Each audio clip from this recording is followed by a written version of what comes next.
Não, é do Lucas que estava saindo. Você mesmo. Vou precisar de alguém para retirar o cupomzinho da urna. Na verdade, é uma coisa diferente. Vamos jogar para cima, né? Não, que nós não temos para enviar. Nós não temos faxineiro. Só não vai pegar o do João, hein? Eu não enxergo. Lembra que você não pega a primeira vez. Aí vai ter que... Vamos lá, Eu pessoal. não enxergo, tá, gente?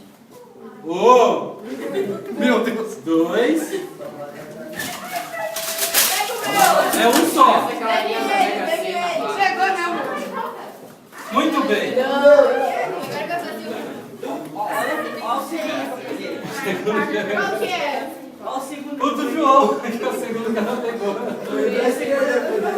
Muito bem, olha só, pessoal. É o seguinte. O aluno que ganhou, né? Deixa eu ver. Já tá falando das meninas.